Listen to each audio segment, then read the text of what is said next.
Hello, welcome back to my YouTube channel den of knowledge. So ಇವತ್ತಿನ ವಿಡಿಯೋದಲ್ಲಿ ನಾವು RAM ಅಂದರೆ ಏನು, ರಾಮ್ ಅಂದರೆ ಏನು, difference between RAM and ROM and memory measurements ಬಗ್ಗೆ ಸ್ಟಡಿ ಮಾಡೋಣ. ಸೊ ಫಸ್ಟ್ ರ್ಯಾಮ್ ಬಗ್ಗೆ ನೋಡ್ಕೊಳ್ಳೋಣ. ರ್ಯಾಮ್ ಅಂದರೆ ರ್ಯಾಂಡಮ್ ಆಕ್ಸೆಸ್ ಮೆಮರಿ. ಸೊ ಇದು ಏನಾಗುತ್ತೆ ಅಂದರೆ ಮೇನ್ ವರ್ಕ್, ಇದು ಒಂದು ಟೆಂಪ್ರರಿ ಸ್ಟೋರೇಜ್ ಡಿವೈಸ್. ಸೊ ಅದ್ರ ಸಲುವಾಗಿ ನಾವು ಇದಕ್ಕೆ ವೋಲಟೈಲ್ ಮೆಮರಿ ಅಂತೀವಿ. ಈಗ ಫಾರ್ ಎಕ್ಸಾಂಪಲ್ ಒಂದು ಫೈಲನ್ನು ನಾವು ಕ್ರಿಯೇಟ್ ಮಾಡಿರ್ತೀವಿ ಅಂದ್ಕೊಳ್ಳಿ. ಸೊ ಒಂದು ಫೈಲನ್ನು ನಾವು ಕ್ರಿಯೇಟ್ ಮಾಡಿದ್ದು ಮಾಡಿಫೈ ಅಂದರೆ ಎಡಿಟ್ನೂ ಮಾಡ್ಬೋದು, ಡಿಲೀಟು ಮಾಡ್ಬೋದು. ಅಂದರೆ ರ್ಯಾಮ್ಗೆ ಏನು ಕೆಪಾಸಿಟಿ ಇದೆ ಅಂದರೆ ಈ ರ್ಯಾಮ್ ಏನಿದೆ ಅಂದರೆ ಪರ್ಟಿಕ್ಯುಲರ್ ರೀಡು ಮಾಡುತ್ತೆ, ರೈಟು ಮಾಡುತ್ತೆ. ಸೊ ಅದ್ರ ಸಲುವಾಗಿ ನಾವು ಇದಕ್ಕೆ ರ್ಯಾಂಡಮ್ ಆಕ್ಸೆಸ್ ಮೆಮರಿ ಅಂತೀವಿ. ಸೊ ಅಗೇನ್ ಇದರಲ್ಲಿ 2 ಟೈಪ್ಸ್ ಬರುತ್ತೆ, ಎಸ್ ರ್ಯಾಮ್ ಮತ್ತು ಡಿ ರ್ಯಾಮ್ ಅಂತ ಹೇಳಿ. ಸೊ ಎಸ್ ರ್ಯಾಮ್ ಅಂದರೆ static random access memory, D ಅಂದರೆ dynamic random access memory. So ಇದ್ರದ್ದು ಲಾಸ್ಟಿಗೆ ಒಂದು ಚಾರ್ಟ್ ಹಾಕಿ ನಾನು ನಿಮಗೆ ತೋರಿಸ್ತೀನಿ, ಮೆಮರಿ ಬಗ್ಗೆ ಕಂಪ್ಲೀಟ್ ಚಾರ್ಟ್ ಹಾಕಿ, ಅಂದರೆ ನಿಮ್ಗೆ ಒಂದು ಐಡಿಯಾ ಬರುತ್ತೆ ಏನು ಯಾವ ರೀತಿ ಇದೆ ಅಂತ ಹೇಳಿ. ಸೊ ಸೆಕೆಂಡ್ ಒನ್ ಏನಿದೆ ಅಂದರೆ ರಾಮ್. ರಾಮ್ ಅಂದರೆ read only memory. That name says read only. So read ಅಷ್ಟೇ ಮಾಡುತ್ತೆ, it can not be right. So ಅದ್ರ ಸಲುವಾಗಿ ನಾವು ಇದಕ್ಕೆ ಏನಂತೀವಿ ಅಂದರೆ ನಾನ್ ವೋಲಟೈಲ್ ಮೆಮರಿ ಅಂತೀವಿ. ನಾನ್ ವೋಲಟೈಲ್ ಮೆಮರಿ ಅಂದರೆ it is a permanent storage device. So ಇದರಲ್ಲಿ ನಾವು ಜಾಸ್ತಿ ಯೂಸ್ ಮಾಡೋದು ಅಂದರೆ ಜಾಸ್ತಿ ಅನ್ನೋಕ್ಕಿಂತ ಯೂಸ್ ಮಾಡೋದು ಏನು ಅಂದರೆ ಒಂದು ಪ್ರೋಗ್ರಾಮ್ಸನ್ನು ನಾವು ಡೈರೆಕ್ಟಾಗಿ ಇದರಲ್ಲೇ ಹಾಕಿರ್ತೀವಿ. ಸೊ ಅದ್ರ ಸಲುವಾಗಿ ರ್ಯಾಮ್ ಅಂದರೆ ಎದಕ್ಕೆ ಪರ್ಪಸ್ಲಿ ಯೂಸ್ ಮಾಡಿರ್ತಾರೆ ಅಂದರೆ ಅದು ಒಂದು ಬ್ಯಾಕಪ್ ಪರ್ಪಸ್ ಆಗಿ ಯೂಸ್ ಆಗುತ್ತೆ. ರಾಮ್ ಅನ್ನೋದು ಒಂದು ಪರ್ಮನೆಂಟ್ ಸ್ಟೋರೇಜ್ ಆಗಿ ವರ್ಕ್ ಆಗುತ್ತೆ. ಸೊ ಅಗೇನ್ ರಾಮಲ್ಲಿ ಟೈಪ್ಸ್ ಇದೆ, P ROM, E P ROM, E P Ram ಅಂತ ಹೇಳಿ. ಸೊ ಇದು ರ್ಯಾಮ್ ಮತ್ತು ರಾಮ್ ಬಗ್ಗೆ ಡೆಫಿನಿಷನ್ ಆಯಿತು. ಹಾಗಾದರೆ difference between RAM and Ram ಈಗ ನೋಡೋಣ. ಸೊ ಈ ಕಡೆ ರ್ಯಾಮ್ ಇದೆ ಅಂದ್ಕೊಳ್ಳಿ, ಈ ಕಡೆ ರಾಮ್ ಇದೆ. ಸೊ ರ್ಯಾಮ್ ಅಂದರೆ ರ್ಯಾಂಡಮ್ ಆಕ್ಸೆಸ್ ಮೆಮರಿ, ರಾಮ್ ಅಂದರೆ ರೀಡ್ ಓನ್ಲಿ ಮೆಮರಿ. ಸೊ ರ್ಯಾಮಲ್ಲಿ ಏನಾಗುತ್ತೆ ಅಂದರೆ ನಾವು ಡೈರೆಕ್ಟ್ ಸಿ ಪಿ ಯುದಿಂದ ಡೇಟಾನ ಎಕ್ಸೆಸ್ ಮಾಡ್ಬೋದು. ಸೊ ಅದ್ರ ಸಲುವಾಗಿ ರ್ಯಾಮ್ ಏನಿದೆ ಫಾಸ್ಟ್ ಇದೆ. ಸೊ ಕಂಪೇರ್ ಟು ರಾಮ್ ಏನಿದೆ ಅಂದರೆ ಸ್ಲೋ ಇದೆ. ನೆಕ್ಸ್ಟ್ ರ್ಯಾಮ್ ಏನಿದೆ ಅಂದರೆ ಒಂದು ನಾನ್ ವೋಲಟೈಲ್ ಮೆಮರಿ ಇದೆ, ರಾಮ್ ಅನ್ನೋದು ನಾನ್ ವೋಲಟೈಲ್ ಮೆಮರಿ ಇದೆ. ಸೊ ನೆಕ್ಸ್ಟ್ ರ್ಯಾಮ್ ಏನಿದೆ ಅಂದರೆ ಫಾಸ್ಟರ್ ಇದೆ, ಆಮೇಲೆ ರಾಮ್ ಏನಿದೆ ಅಂದರೆ ಸ್ಲೋ ಇದೆ. ನೆಕ್ಸ್ಟ್ ರ್ಯಾಮ್ ಅನ್ನೋದು ಏನಿದೆ ಅಂದರೆ ಎಕ್ಸ್ಪೆನ್ಸಿವ್ ಇದೆ, ಅಂದರೆ ಕಾಸ್ಟ್ಲಿ ಇದೆ.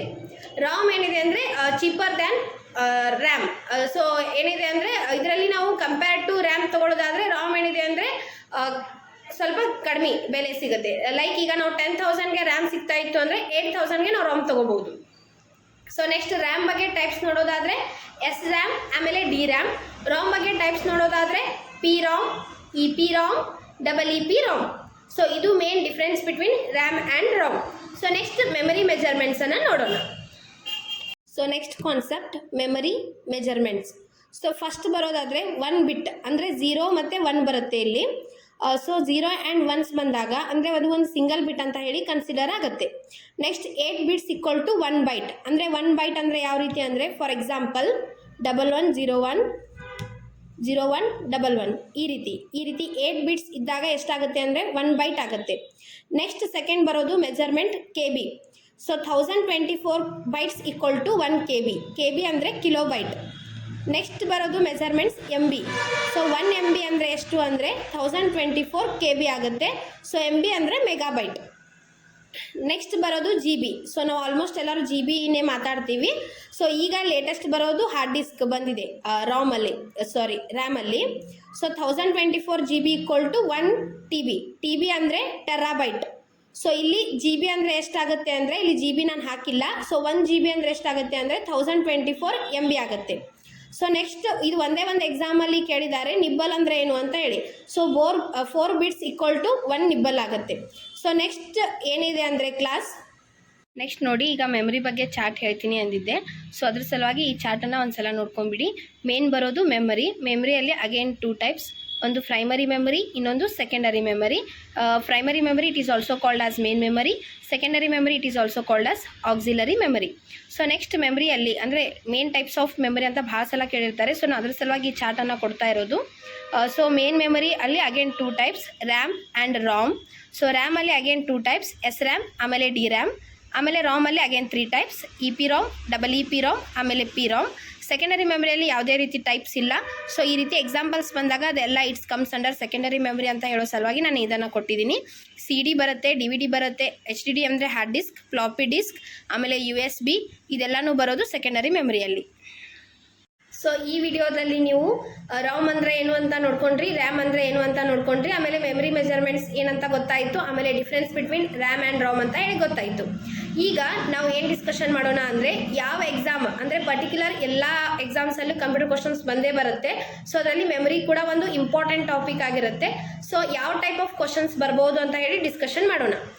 ಸೊ ಯಾವ ರೀತಿ ಕ್ವಶನ್ಸ್ ಇರುತ್ತೆ ರಿಲೇಟೆಡ್ ಟು ಮೆಮರಿ ಅಂದರೆ, ವೋಲಟೈಲ್ ಮೆಮರಿ ಅಂದ್ರೇನು, ನಾನ್ ವೋಲಟೈಲ್ ಮೆಮರಿ ಅಂದ್ರೇನು, ಒಂದು ಪರ್ಟಿಕ್ಯುಲರ್ ಎಕ್ಸಾಂಪಲ್ ಕೊಟ್ಟಿರ್ತಾರೆ. ಈಗ ಫಾರ್ ಎಕ್ಸಾಂಪಲ್ ಹಾರ್ಡ್ ಡಿಸ್ಕ್ ಅನ್ನೋದು which type of storage device ಅಂತ ಕೇಳ್ತಾರೆ. ಅದು ಸೆಕೆಂಡರಿ ಸ್ಟೋರೇಜ್ ಡಿವೈಸ್ ಆಗಿರುತ್ತೆ. ಸೊ ನಾವು ಎಕ್ಸಾಂಪಲ್ಸ್ ಆಫ್ ರ್ಯಾಮ್ ಹೇಳುವಾಗನ CD, DVD, ಆಮೇಲೆ HDD, floppy disk, hard disk ಈ ರೀತಿ ಹೇಳ್ಬೋದು. ಸೊ ಅದ್ರ ಸಲುವಾಗಿ ಹಾರ್ಡ್ ಡಿಸ್ಕ್ ಅನ್ನೋದು ಒಂದು ಟೆಂಪ್ರರಿ ಸ್ಟೋರೇಜ್ ಡಿವೈಸ್ ಆಗಿರೋದ್ರಿಂದ ಅದಕ್ಕೆ ನಾವು ಏನಂತೀವಿ ಅಂದರೆ ವೋಲಟೈಲ್ ಮೆಮರಿ ಅಂತ ಕೂಡ ಕರಿತೀವಿ. ಸೊ ಇಷ್ಟು ಜಾಸ್ತಿ ಕ್ವಶನ್ಸ್ ಬಂದಿರೋದೇ ಈ ರೀತಿ, ಅಂದರೆ ಎಕ್ಸಾಂಪಲ್ಸ್ ಅಂತ ಹೇಳಿ ಬಂದುಬಿಟ್ಟು ಈ ರೀತಿ ಕ್ವಶನ್ಸ್ ಬಂದಿರುತ್ತೆ. ಐ ಥಿಂಕ್ ನಿಮಗೆ ಒಂದು ಐಡಿಯಾ ಬಂದಿರುತ್ತೆ ಅನ್ಕೋತೀನಿ. ಸೊ ಮೆಮರಿ ಬಗ್ಗೆ ಅಷ್ಟೊಂದೇನು ಕ್ವಶನ್ಸ್ ಕೇಳಲ್ಲ.